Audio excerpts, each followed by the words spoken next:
After crowded Vietnam, Laos came as a pleasant change. With Josette's company, my fast pace of travel continued here as well. We covered a lot of places in a relatively short amount of time. In spite of that, Laos was as laid back as ever. From the quiet capital Vientiane, we moved north, covering Vieng, Phon Savan, and Luang Prabang. On the way, we also met Lale and Ilker, a Turkish couple I had first met in Mongolia, and Bjorn and Kim, a Belgian couple.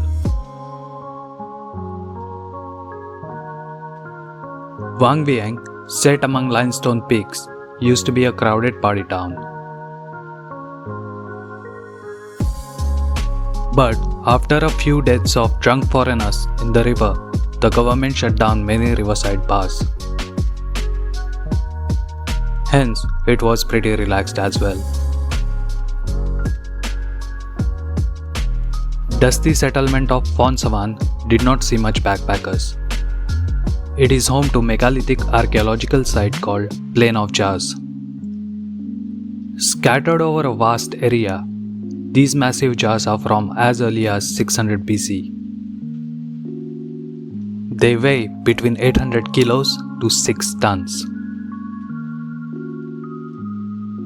Believed by most to be burial jars, local legends mention giants and their rice wine. While it is nice to wander here aimlessly, one needs to be careful. This part of Laos is one of the most heavily bombed areas on Earth. Unexploded live bombs still keep killing and injuring several farmers and children each year. Lingering signs of the war can still be seen in the nearby villages. Spoon Village is one such village where locals have started scavenging for bombs and mines to sell as scrap or convert them into things like spoons. This boy showed us his latest find. I'd be lying if I said we were not scared.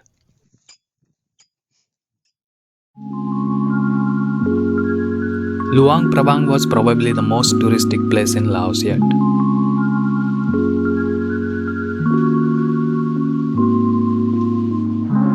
Our time here went past in strolling through the pagodas and the night market.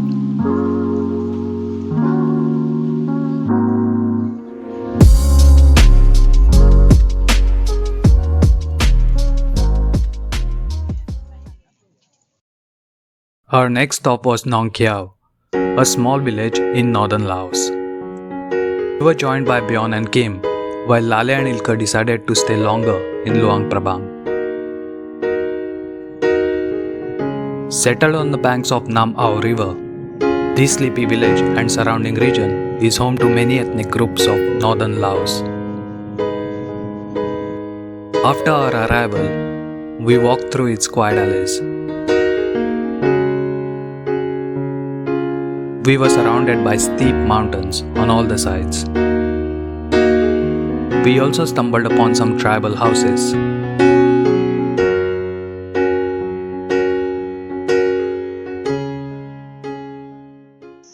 After lunch, Bjorn and I decided to check out the viewpoint. At the base of the mountain, in a shallow stream, these two children were fishing. The weather had turned cloudy and windy, but we were determined to go on.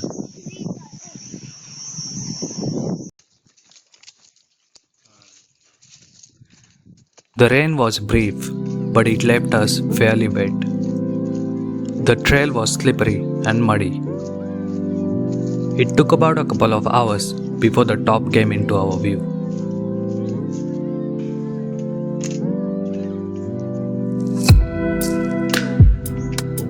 For a long spiritual time, we were both speechless. We could now see the tall mountains eye to eye. The river snaked down below. Wind carried scent of the recent rain.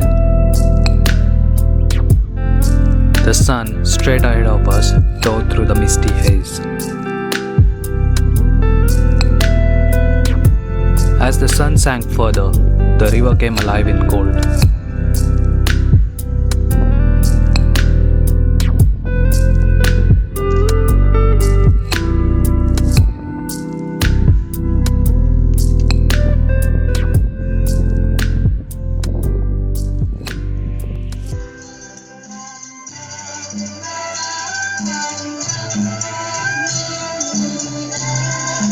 When we got down, we joined the girls at an open field where a stage had been set up.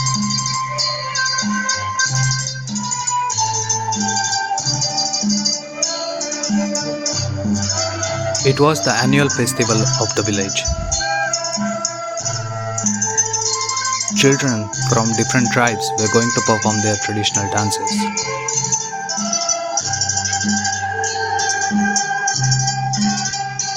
Most of the villagers and backpackers had come to watch.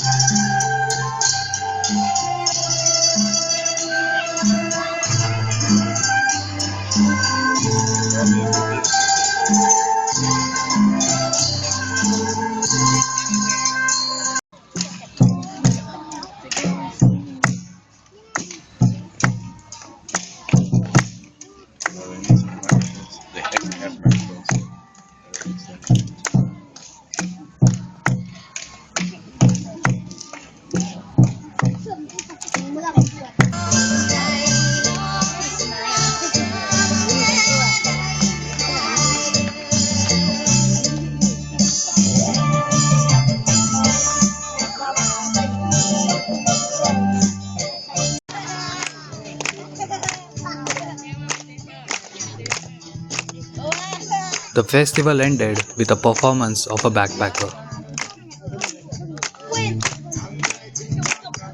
It had gotten pretty dark. The dim stage light barely casted any glow.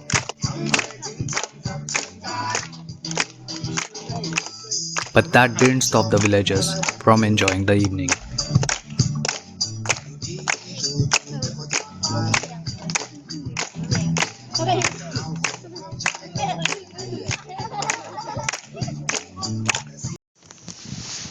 After a few days in Nong Khiaw, I said goodbye to Josette, Vieng and Kim. But Lale and Ilkar had made it to Nong Khiaw. Leaving our backpacks in the hostel, we left in search of a remote village called Huay. Huay, Bana and Huay Sen are three of the most authentic minority villages in Laos. To get there, we had to first take a boat from Nong Khiaw to Muang and Goi.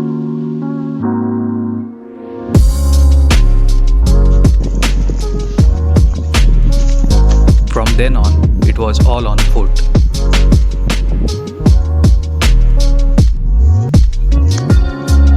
There were no tar roads, traffic lights, or signboards.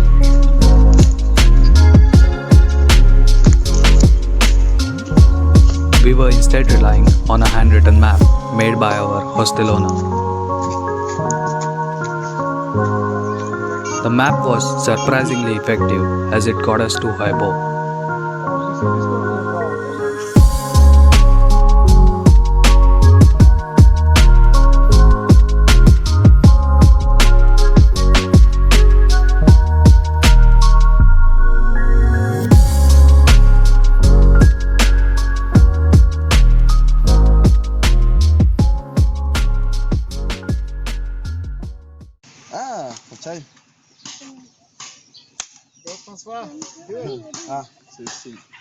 Couple of kids showed us their makeshift bamboo guns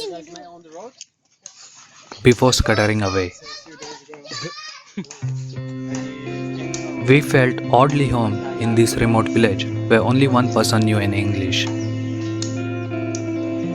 As informed by Mr. Khiaw, the village chief, there was only one light bulb in the entire village. Electricity was available only a couple of hours a day. It was like we had gone back in the past.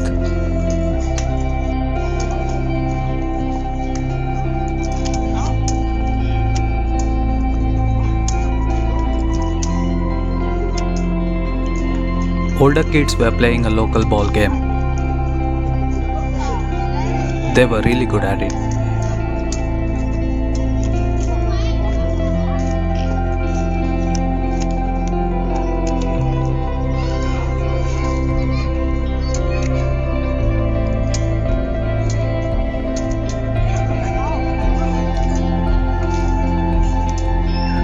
We spent a long time watching and then some time playing as the sun began to set. Then the younger kids surrounded us with their bamboo guns. I became an ammo man as gun battle ensued. And the evening was lost in laughter.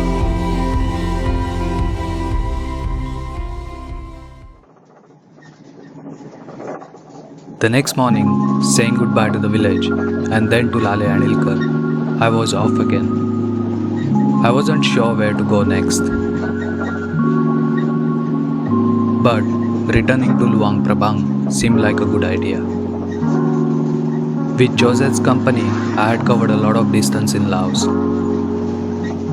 All that time, on and off the buses, had showed me non-touristy things about Laos. Its everyday life and nature. Things we miss out on while chasing tourist spots.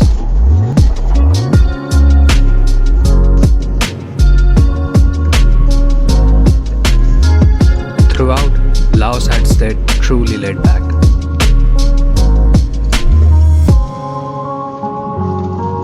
I wasn't done exploring it yet, but its laid-back nature had caught up with me. I needed to settle down in some place for some time.